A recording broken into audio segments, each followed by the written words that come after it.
saksi-saksi sendiri yang pada akhirnya membentuk satu kesimpulan dalam persidangan bahwa Vicky Prasetyo dalam hal ini tidak layak dinyatakan sebagai terdakwa.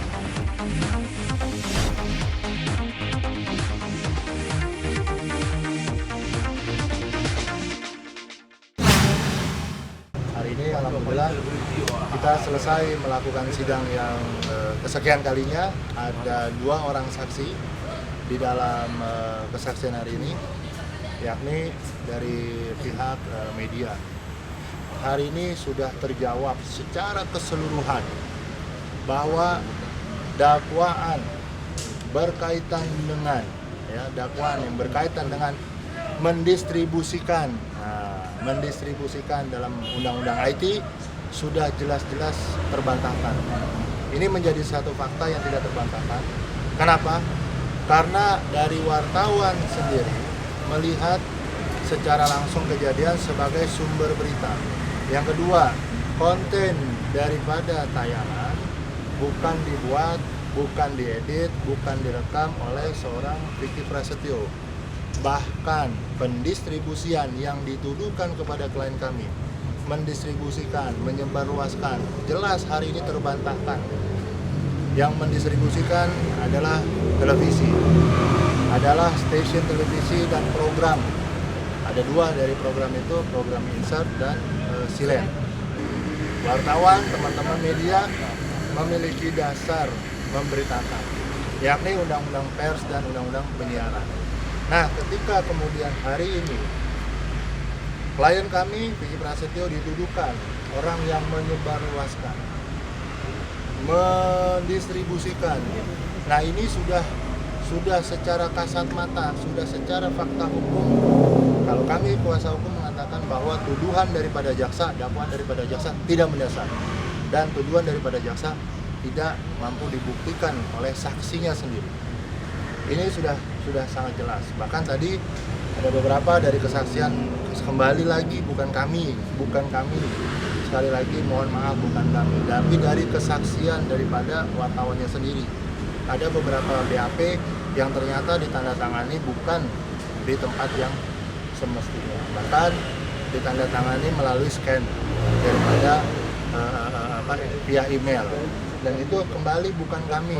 Itu adalah ungkapan, pernyataan dan kesaksian daripada saksi sendiri yang menyatakan itu di pengadilan. Saya meyakini bahwa perkara ini, dalam hal ini klien kami jelas-jelas secara nyata betul marah melihat. Tadi dilihat ya wartawan, bagaimana kondisi Vicky tadi pada saat kejadian. Oh iya Pak, dia marah. Saya tanya kenapa dia marah, karena melihat istrinya berada di dalam kamar dengan laki-laki lain. Nah, pertanyaan lagi, apakah ketika saksi 2 orang ini melihat Vicky ada di mana? Vicky ada di luar. Angel Elga dan Vicky Alman ada di mana? Ada di dalam kamar. Bahkan tadi ada statement, salah satu pernyataan daripada teman wartawan yang diperiksa, kamar dalam kondisi apa? Mereka menjawab dalam kondisi gelap. Nah, ini ya sudah barang tentu menjadi satu pertimbangan hakim nantinya bahwa perkara ini klien kami jelas-jelas mempertahankan harkat dan martabatnya, dan bahkan dicatat dia melakukan tugas dan fungsinya sebagai seorang suami yang dilindungi oleh undang-undang. Kewajiban dia sebagai suami menjaga istrinya, mempertahankan rumah tangganya, dan kewajiban dia juga menjalankan hukum-hukum adat yang berlaku di Republik ini, di lingkungan. Ketika statement, ungkapan bahwa berzina dan sebagainya, jangankan melihat istri di dalam di dalam kamar.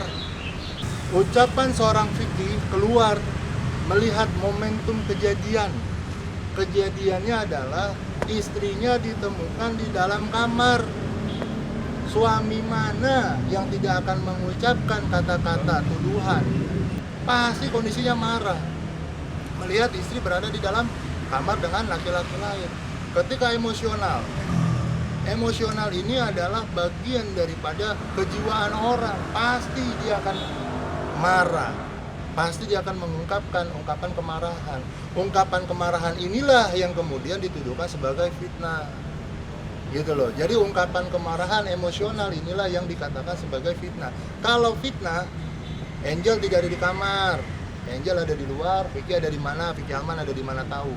Dituduh, kamu selingkuh ya, kamu berzina ya. Wajar kalau itu dikatakan misalkan fitnah. Tapi kalau depan mata kepala sendiri, dia melihat, dia menyaksikan secara langsung istrinya berada di dalam kamar dengan laki-laki lain, wajar.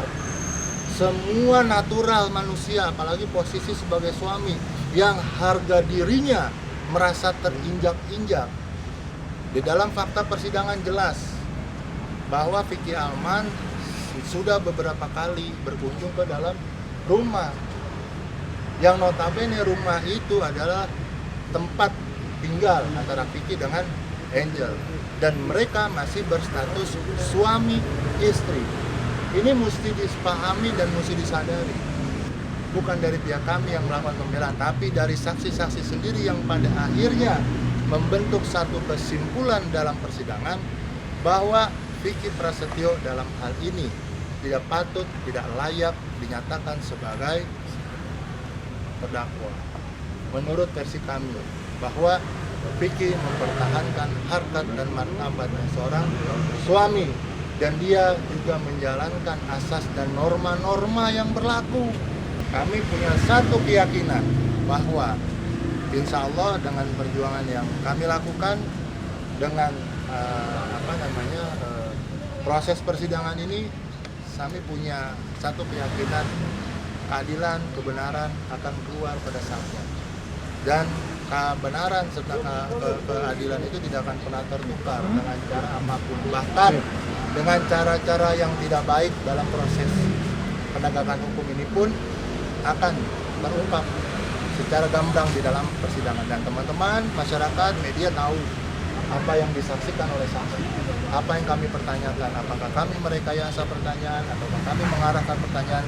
Semua pertanyaan kami murni berpaku pada dakwaan, dan jawaban-jawaban mereka, saksi-saksi yang dihadirkan, kecenderungannya ya bahwa perkara ini sangat-sangat dipaksakan pada awalnya.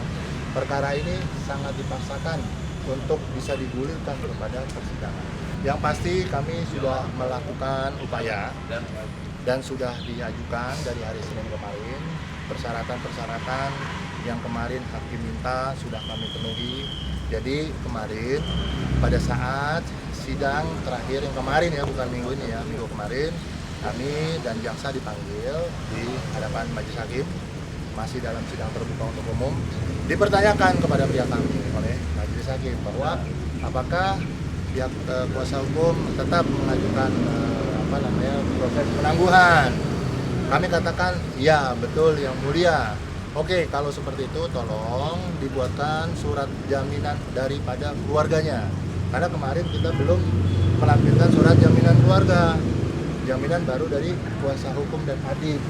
Tapi dimintakan adalah orang tuanya. Oleh karena itu, hari Senin kemarin kami sudah sampaikan dan prosedurnya itu sudah diserahkan kepada pengadilan. Mudah-mudahan insya Allah besok 1-2 hari ini kita mendapatkan jawaban dan kepastian. Mudah-mudahan niat baik hakim untuk membantu kami dalam hal ini memberikan penangguhan bisa dikabulkan, dan apa yang menjadi persyaratan yang hakim mintakan sudah kita berikan, dan bahkan kita sudah komunikasi dengan pihak jaksa bahwa ketika memang proses penangguhan ini disetujui, jaksa akan membantu kita untuk menjemput Vicky untuk keluar daripada rutan. Itu kan baru informasi dari media. Pada dasarnya itu semua adalah kewenangan di majelis hakim. Majelis hakim dulu kan ditahan di jaksa ya. Dari kejaksaan itu sudah mempertimbangkan. Jadi tindakan penahanan itu adalah subjektif ya, kewenangan jaksa ataupun hakim, bahkan dari kepolisian juga begitu. Jadi pertimbangan itu subjektif dalam artian terdakwa atau terperiksa atau tersangka itu ditakutkan menghilangkan barang bukti, mengulangi perbuatannya. Kalau dalam proses persidangan, mungkin dikhawatirkan akan mempersulit proses persidangan. Tetapi kembali hal itu adalah kewenangan dari majelis. Kalau kami sudah sangat mengapresiasi proses persidangan sampai saat ini berjalan baik. Jadi semua apa yang menjadi permasalahan klien kami sudah disidangkan, sudah diminta keterangan selaku saksi pelapor dan saksi-saksi lain.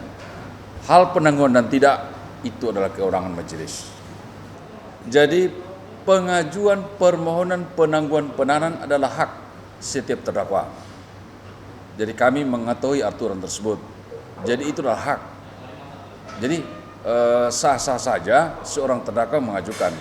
Permasalahan permohonan itu dikabulkan atau tidak, majelis punya pertimbangan. Jaksa yang lalu juga punya pertimbangan. Misalnya, terdakwa ini apakah pernah terlibat permasalahan hukum atau tidak? Apakah terdakwa ini seorang residivis atau tidak? Itu pertimbangan. Nah, sekarang kembali kita bicara, apakah Vicky Prasetyo pernah terlibat masalah hukum lain? Pernah. Di berita ada. Apakah itu benar? Penyidik yang tahu. Kan begitu. Jadi saya baca juga berita, pernah terlibat permasalahan lain. Tetapi itu semua adalah kewenangan majelis. Kalau klien kami adalah saksi pelapor ya, saksi korban, dalam hal ini masalah penahanan dan apapun juga itu kan kewenangan penegak hukum. Kita tidak bisa menyuruh ataupun tidak. Tetapi majelis pun tahu, kejaksaan pun tahu, cara dalam proses hukum menahan atau tidak seseorang itu ada kajiannya. Jadi seseorang yang disidangkan selaku terdakwa ini belum salah. Jadi masih diduga melakukan satu tindak pidana. Di persidangan sudah benar lawyer mengatakan dia tidak salah karena masih diduga bersalah. Di persidangan ini masih diuji nih. Dakwaan jaksa masih diuji. Apakah dia bersalah? Nanti kita tunggu keputusan lewat pengadilan. Misalnya putusan itu terbukti melakukan tindak pidana seperti mana dakwaan, sudah berdasarkan keterangan saksi dan bukti. Gitu. Jadi kalau permohonan itu adalah hak setiap terdakwa. Kami berharap juga dan kami mengapresiasi sampai sejauh ini proses persidangan sangat baik berjalannya.